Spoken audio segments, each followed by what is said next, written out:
ॐ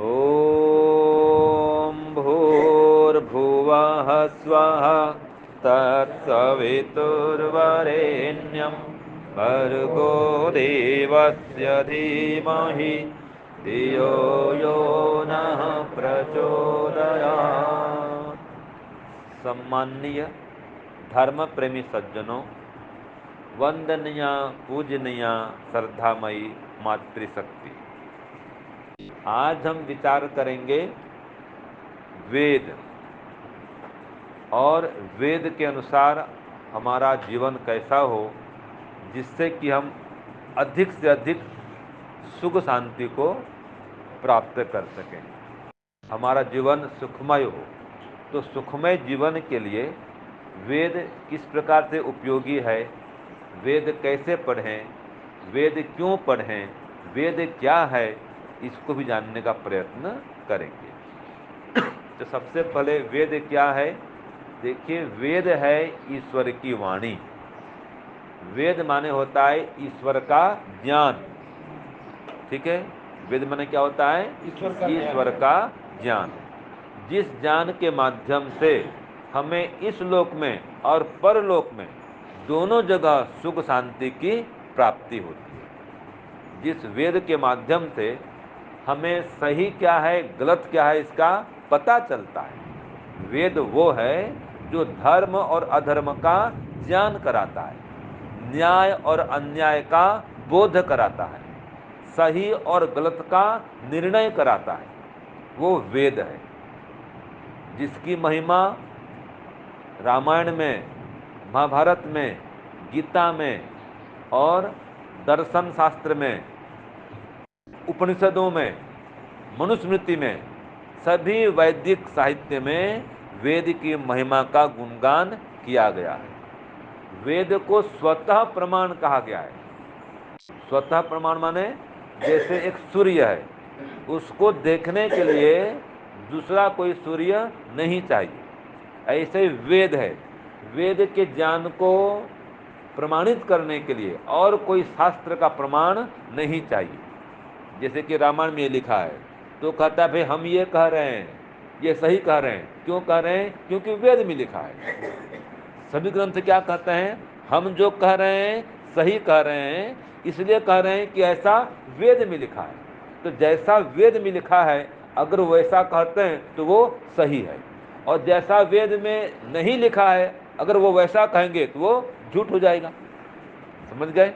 बाकी जो ग्रंथ हैं अगर वेद के विपरीत कहते हैं तो वो गलत हो जाता है, और वेद के अनुकूल कहते हैं तो वो सही माना जाता है।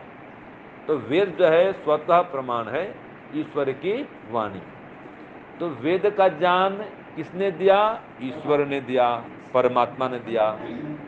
कब दिया, किसको दिया? तो देखो, सृष्टि के आरंभ में, हाँ जी, कब दिया? सृष्टि के आरंभ में परमात्मा ने वेद का ज्ञान दिया। और किनको दिया? 4 ऋषियों को दिया। वो 4 ऋषि कौन कौन थे? बोलिए। अग्नि, वायु, आदित्य, अंगिरा।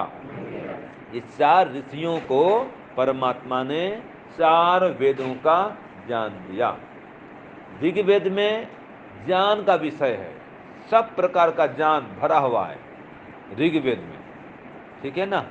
और जो यजुर्वेद है इसमें कर्मकांड का विषय है। ठीक है, कैसे कर्म करें, शुभ कर्म करें, अशुभ कर्म नहीं करें, पाप कर्म नहीं करें, पुण्य कर्म करें, यज्ञ आदि करें, दान करें, परोपकार करें, गौ सेवा करें, ये सारी बातें यजुर्वेद में। तो जो यजुर्वेद है वो कर्म का विषय है, कर्म कांड का विषय है। जो सामवेद है वो उपासना का विषय है। ध्यान कैसे करें, जप कैसे करें, समाधि कैसे लगाएं, भक्ति कैसे करें। ठीक है, तो भजन, संगीत, भक्ति, उपासना, इन सब की शिक्षा देने वाला सामवेद है। और चौथा क्या बच गया? अथर्ववेद।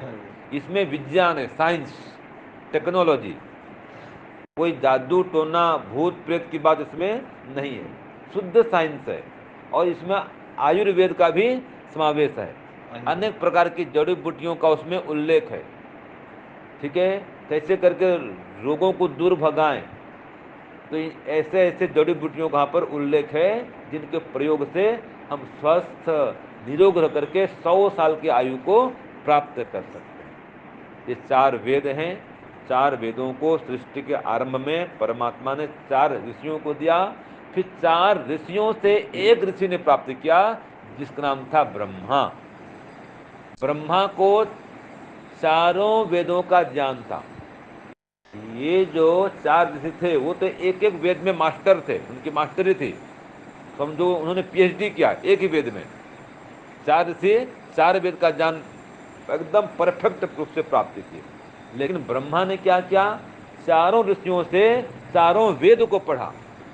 ठीक है, तो आज भी ब्रह्मा बोलते हैं जिसको चारों वेदों का ज्ञान हो उसको ब्रह्मा कहते हैं। तो फिर ब्रह्मा ने फिर बाकी और विद्वानों को और फिर ऋषियों को भी और मनुष्यों को भी ये धीरे धीरे पढ़ाया और ये परंपरा से वो ज्ञान उनको होते गया। तो ये सुन सुन के पहले वेद का ज्ञान प्राप्त करते थे, इसलिए वेद का एक नाम श्रुति भी है। कई नाम वेद के, निगम भी है, आमनाय भी है, ब्रह्म भी है। वेद का नाम ब्रह्म भी है। तो वेद को पढ़ना और पढ़ाना, सुनना और सुनाना सब आर्यों का परम धर्म है। वेद सब सत्य विद्याओं का पुस्तक है। तो वेद में कोई झूठी बात नहीं है, कोई पाखंड नहीं, कोई अंधविश्वास नहीं। जो वेद में लिखा है वो सब सत्य लिखा है, तर्क से प्रमाण से एकदम अकाट्य है, न्याय संगत है, विज्ञान की कसौटी में खरा उतरता है। जो वेद कहता है उसको कोई भी आज तक गलत सिद्ध नहीं कर सका है, न कर सकता है। जो वेद की शिक्षा है वो तीनों कालों में लागू होती है। भगवान राम भी वेद पढ़ते थे, भगवान कृष्ण भी पढ़ते थे, स्वामी दयानंद उन्होंने भी वेद पढ़ा और हम भी वेद पढ़ रहे हैं। तो वेद तब भी था, आज भी है और आगे भी रहेगा। जो वेद वो सनातन है, शाश्वत है। और ये सृष्टि के प्रलय होने के बाद भी जो वेद का ज्ञान है वो परमात्मा के पास में बचा रहता है। वेद का जो पुस्तक है वो तो खत्म हो जाएगा, लेकिन वेद माने ज्ञान, जो ईश्वरीय ज्ञान है वो खत्म नहीं होता है, वो नित्य है। इसलिए हम वेद पढ़ें। अगर वेद को पढ़ेंगे तो हमको शास्त्रों का जो सच्चा मर्म है वो जानने को मिलेगा। तो कैसे पढ़ेंगे? देखो अभी गुजराती में भी वेद आ गया है ना। आप एक मंत्र पढ़िए और उसका शब्दार्थ और भावार्थ पढ़िए, आराम से आप गुजराती में समझ सकते हैं। और फिर भी कोई समझ में न आए तो जो आपके आसपास कोई विद्वान हो उनको पूछिए, हमको पूछिए।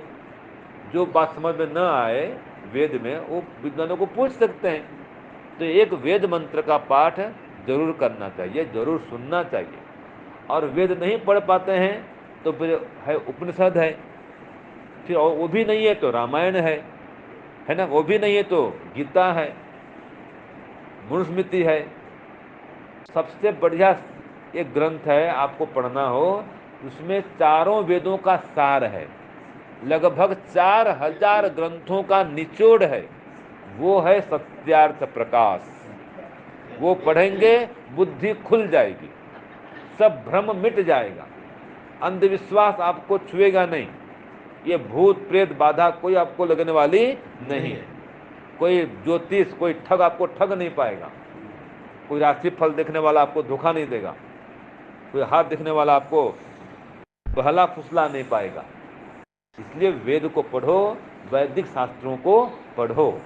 और जो वेद में कहा गया है, देखो आप सबके लिए बता रहा हूँ, आप सभी का उम्र पर्याप्त हो चुका है। और उम्र तो क्या, जिसका उम्र नहीं होता है वो भी कभी भी संसार से जा सकता है। यह आवश्यक नहीं है कि उम्र हो गया तभी जाएंगे, बिना उम्र के भी चले जाते हैं। पिताजी स्वस्थ हैं और बेटी बेटा भी चले जाते हैं, है कि नहीं है? तो अंतिम काल में किस नाम का जप करना चाहिए? वेद इसमें क्या कहता है? वेद किस नाम के जप करने को कहता है? तो कहा उसने ओम क्रतो स्मर। हे मनुष्यों, तुम अंतिम काल में ओम का स्मरण करना। ओम परमात्मा का मुख्य नाम है। ओम परमात्मा का सबसे सरल नाम है। वेद में कहा ओम खम ब्रह्म, कि हे परमात्मा आपका मुख्य नाम ओम है और आप आकाश के समान सर्वत्र व्याप्त हैं। ठीक है, तो परमात्मा हर जगह रहता है, ये वेद की शिक्षा है। सबको देखता है परमात्मा, सबके कर्मों को जानता है, ये वेद की शिक्षा है। परमात्मा पूरा पूरा न्याय करता है, कभी अन्याय नहीं करता, पक्षपात नहीं करता, सब पर दया करता है। वो आनंद का भंडार है, ज्ञान का भंडार है, सर्वशक्तिमान न्यायकारी, कण कण में विराजमान है। तो ऐसे परमात्मा के शरण में आए जो ओम नाम वाची है, माने जिसका मुख्य नाम ओम है। और भी नाम बहुत परमात्मा के, ब्रह्मा विष्णु शिव शंकर, ये सब भी परमात्मा के नाम है। जैसे जैसे गुण और कर्म परमात्मा में, वैसे वैसे नाम। तो परमात्मा संसार भर का कल्याण करता है तो शिव कहलाता है, शंकर भी उसका नाम है। वो कल्याणकारी है तो शिव है, शंकर है। वो कण कण में व्याप्त है तो उसका नाम विष्णु है। ब्रह्मांड को बनाता है तो उसका नाम ब्रह्मा भी है। समस्त गणों का मन समूहों का स्वामी है, उसका नाम गणपति भी है, गणेश भी है। तो परमात्मा के अनेक नाम, लेकिन उसका अपना नाम, निज नाम जो वेद में कहा है वो ओम है। ये वेद की शिक्षा है। आप ओम का जप करें, गायत्री मंत्र जप करें। गायत्री मंत्र महामंत्र है। आप खाली बैठे हैं, कोई काम नहीं है, जप करते रहो। कहीं जा रहे हैं आ रहे हैं, जप करते रहो। चलते फिरते उड़ते बैठते हर समय आप ओम और गायत्री मंत्र जो आपको अनुकूल लगे उसका जप करें। आपका वृद्धावस्था सुखमय होगा। कोई सेवा करे तो ठीक, नहीं करे तो ठीक, कोई बातचीत करे तो ठीक, नहीं करे तो ठीक, आप ईश्वर से बातचीत करते रहेंगे। आपका सहारा ईश्वर बन जाएगा। आपने देखा ना भाई, बुढ़े की लाठी ही सहारा है ना। तो वो परमात्मा बुढ़े की लाठी समान है, सहारा है वो सबका। वो चाहे जवान हो चाहे वृद्ध हो, सबका सहारा ईश्वर। इसलिए उसके शरण में आए। वो परमपिता परमात्मा सदैव सहायक है हमारा, सुखदायक है, दुख विनाशक है, कष्ट निवारक है। और इस लोक में परलोक में दोनों जगह हमारे जीवन को सुख शांति समृद्धि से परिपूर्ण करने वाला है। संसार का हर सुख देने वाला है और मोक्ष का आनंद भी वही देने वाला है। तो उसके शरण में आए, थोड़ा उसका ध्यान करें, जप करें और जीवन को महान करें। ओम शांति ओम शम। सबको सादर नमस्ते जी।